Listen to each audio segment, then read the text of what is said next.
जय गुरु जी। संगत जी, एक बहुत ही प्यारी सी घटना जो हमें ये बताती है कि क्या किस्मत बदली जा सकती है। एक बार माता पार्वती और शिव जी बैठे हुए थे। तो माता पार्वती शिव जी से कहती हैं कि भगवान, दुनिया में लोग कितने दुखी हैं, परेशान हैं, बीमार हैं। आप चाहें तो पल भर में इनकी परेशानियां दूर कर सकते हैं। तो फिर आप ऐसा क्यों नहीं करते हैं कि इनके जीवन में बस सुख ही सुख हो।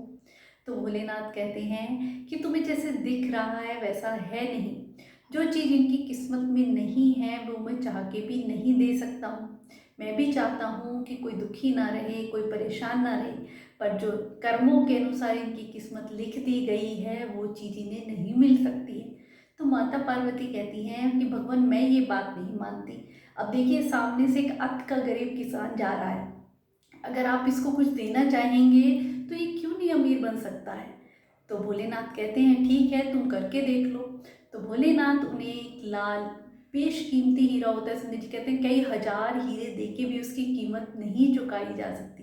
माता पार्वती को देते हैं और कहते हैं इसके रास्ते में जहाँ से गुजर रहा है वहाँ डाल दो। इसकी किस्मत में देखना ना होगा तो ये उसे भी नहीं ले पाएगा। माता पार्वती उसके रास्ते में डाल देती हैं और संजय जी क्या होता है, वो रास्ते से जिससे गुजर रहा है लाल उसके सामने पड़ा है, पर अचानक से वहां से कोई अंधा व्यक्ति गुजरता है तो उसके मन में आता है ये अंधे कैसे देखते होंगे, कैसे इन्हें अंधेरा लगता होगा। वो आंखें बंद कर लेता है और जहाँ लाल पड़ा हुआ था उससे आगे निकल जाता है। तो भोलेनाथ मुस्कुराते हुए कहते हैं तुमने देखा, उसकी किस्मत में नहीं है तो उसे सामने रखा हुआ भी नहीं दिखाई दिया, उसने आंखें बंद कर ली। माता पार्वती कहती हैं नहीं, ये तरीका ही गलत है। हमने रखना ही क्यों है, क्यों ना उसके हाथ में दिया जाए, तो फिर कैसे नहीं मिलेगा उसे। तो भगवान बोले ठीक है, तुम ये भी करके देख लो। तो भोलेनाथ उन्हें एक सोने का हार देते हैं और कहते हैं तुम भेष बदल के जाओ और उसके हाथ में सोने का हार देके आओ। तो माता पार्वती एक धनवान सेठ का रूप धारण करती हैं और उसे मिलती हैं और उसके हाथ में वो सोने का हार थमाते हुए कहती है तुम अत के गरीब हो, अपनी गरीबी इससे दूर कर लो, और वहां से चली आती है। और वो गरीब व्यक्ति इतना खुश होता है कि कैसे भगवान ने उसकी मुराद पूरी कर दी, उसकी गरीबी दूर हो जाएगी, धन्यवाद करता हुआ घर पहुंचता है।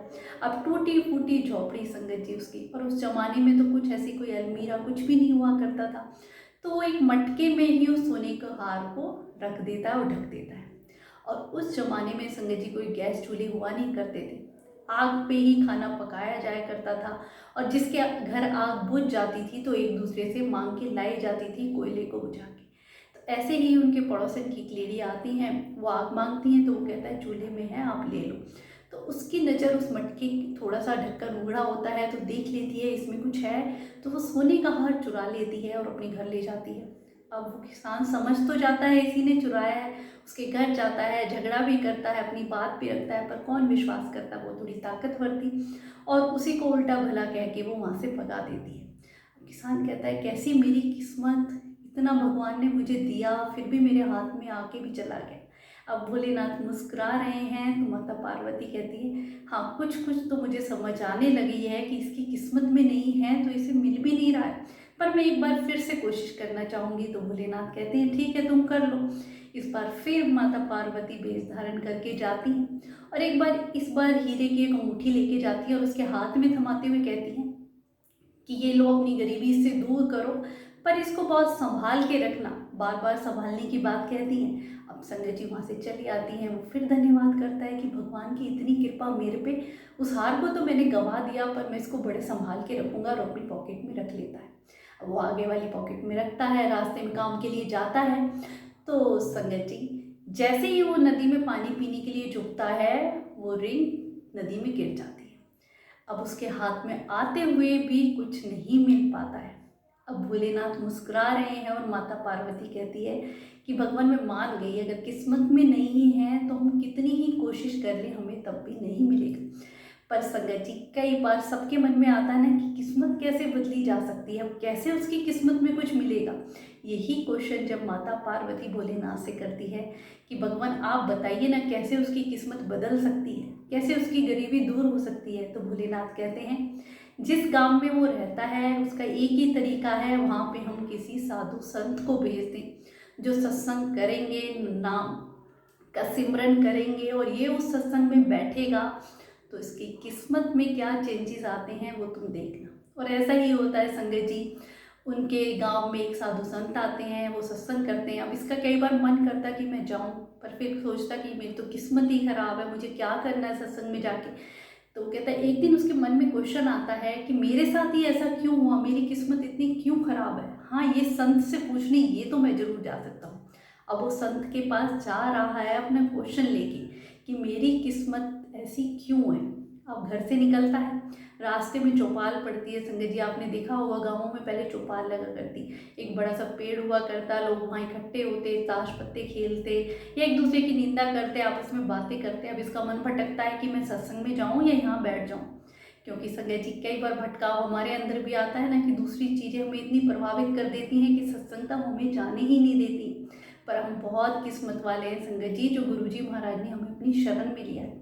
आपने देखा होगा कितनी ऐसे लोग हैं जो हॉस्पिटल में हैं या पुलिस स्टेशनों में हैं या इधर उधर कहाँ कहाँ धक्के नहीं खा रहे हैं, नशे में पड़े हुए हैं। हम तो बहुत किस्मत वाले हैं जो गुरुजी महाराज की शरण में हैं। उन्होंने हमें अपनी सत्संगत बनाया है और हमें सत्संग में जाने का मौका मिलता है।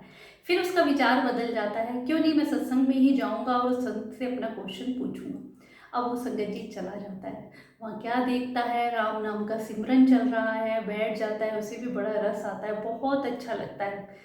तो जब भोग पड़ जाता है, संगत चली जाती है, वो भी माथा टेकता है, तो अपनी क्वेश्चन संत के सामने रखता है। तो संत कहते हैं, पहले दिन ही आए और इतने सारे क्वेश्चन, ऐसे ही थोड़ी इनके आंसर मिल जाएंगे, कुछ दिन लगातार आओ जब तुम्हें पता चलेगा।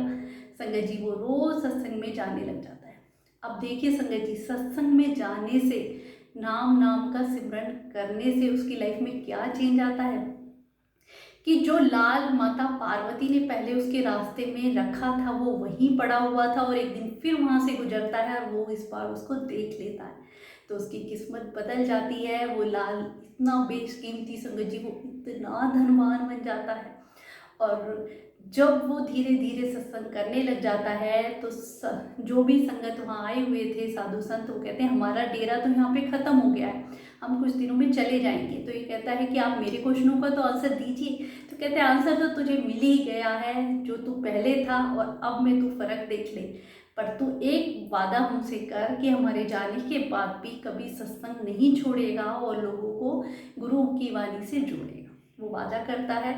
साधु संत चले जाते हैं, उसके बाद भी वो सत्संग करता संगत जी, गुरुवाणी से लोगों को जोड़ता। तो अब देखिए, जो लेडी जिसने उसका सोने का हार चुराया था, खुद आके उसके हाथ में थमाती है और कहती है कि मुझे माफ़ करना, क्योंकि उसे डर था कि अब तो ये बहुत धनवान हो गया है और इसे पता चल गया तो ये मुझे नहीं छोड़ेगा। इस डर से वो सोने का हार उसको ला के दे देती है। और ऐसे ही जब वो एक बार नदी के पास से गुजरता है तो एक मछली जो उस रिंग को निकल गई थी इसके सामने आती है और वो मुट्ठी फिर से उसको निकल के दे देती है। तो संगत जी उसकी किस्मत कैसे बदली। मेन बात है संगत जी, माता पार्वती और शिव जी मुस्कुरा रहे हैं कि देखो किस्मत बदलने का एक इतना, कहते हैं ना, हम भी अपनी किस्मत बदल सकते हैं संगत जी।